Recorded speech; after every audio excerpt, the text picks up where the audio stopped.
Vous vous intéressez un minimum au bouddhisme, vous connaissez sûrement la légende du moine chinois Huang.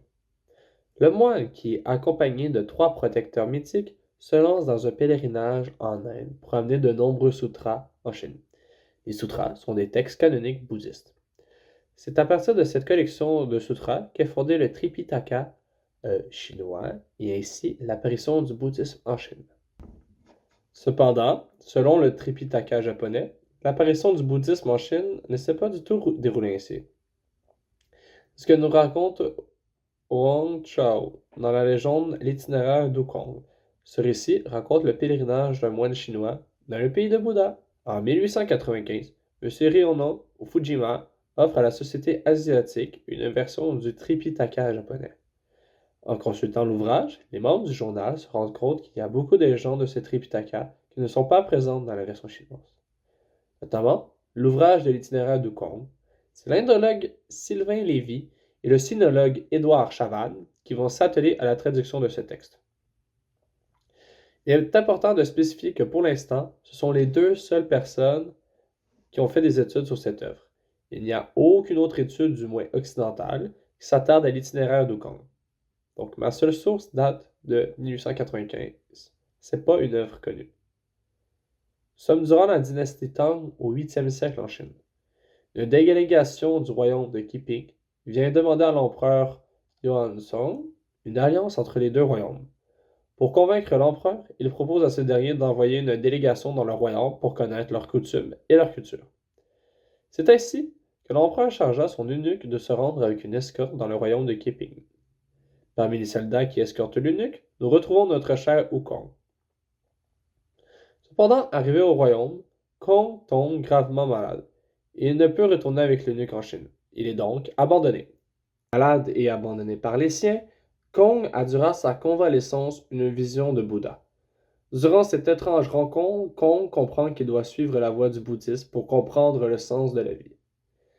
C'est ainsi que, et je cite, il abandonna sa chevelure et revêtit la robe. C'est un tout nouveau Kong qui entreprend un voyage spirituel qui va durer une quarantaine d'années. Pour commencer sa formation, il décide de rejoindre le couvent de Mungti pour recevoir la formation de 3 maîtres bouddhistes. Les 3 maîtres lui apprennent le sanskrit et le forment pour faire de lui un bon adepte du bouddhisme. Après cette formation, Kong décide de partir en pèlerinage. Il va aller dans toutes les places où Bouddha produit des miracles. Tout d'abord, Kong visite les 8 stupas.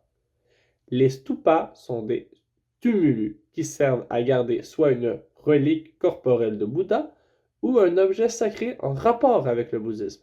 Kong va y poser des offrandes, comme il est coutume de faire. Ensuite, Kong se dirige dans l'Inde du milieu. À Kyapilofasutula, où est né Bouddha, lorsque, et je cite, il descendit du ciel. Puis il se dirige dans le royaume de Mokiti, où la dignité de Bouddha fut atteinte. Pour ceux qui se demandent c'est quoi cette atteinte de dignité, en fait c'est simple. C'est quand Bouddha est devenu Bouddha. Vous connaissez cette légende? Vous savez quand Bouddha découvre la souffrance, quand il découvre un veillard, il lui fait prendre conscience qu'avec le temps, notre corps dépérit. Quand il rencontre aussi un malade qui lui apprend que le corps souffre, même si le temps n'y change rien, et finalement qui rencontre un cadavre qui révèle à Bouddha en fait la mort. Enfin, Bouddha rencontre un ermite qui lui apprend à connaître le bonheur malgré tous ces malheurs qui l'entourent. En bref, Kong visite tous les lieux saints et vestiges du bouddhisme.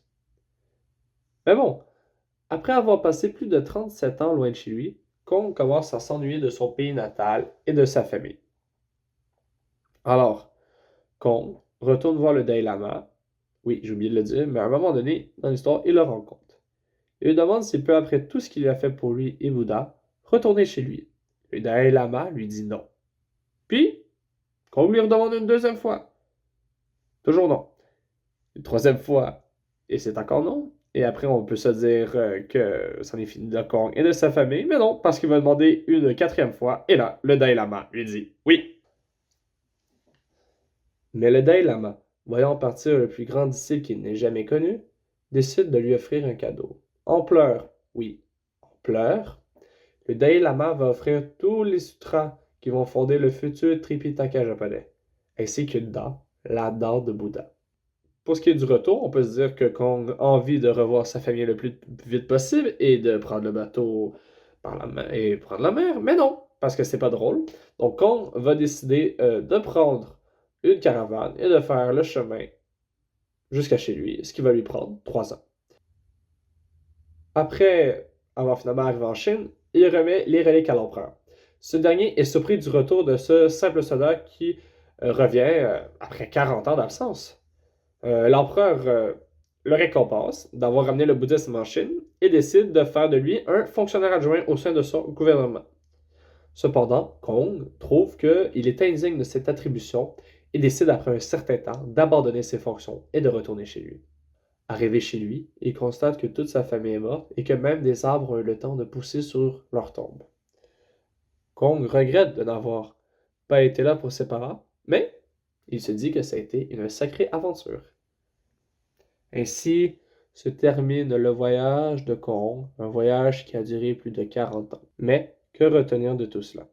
Comme dit plus tôt, dans le Tripitaka chinois, ce n'est pas Kong, mais Xuan qui ramène le bouddhisme en Chine. Ce dernier a une histoire beaucoup plus palpitante, remplie de guerres entre royaumes et d'affrontements entre divinités.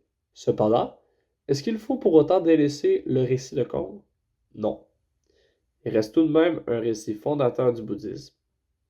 Et comme tous les autres, il mérite d'être lu, d'être consulté et d'être étudié.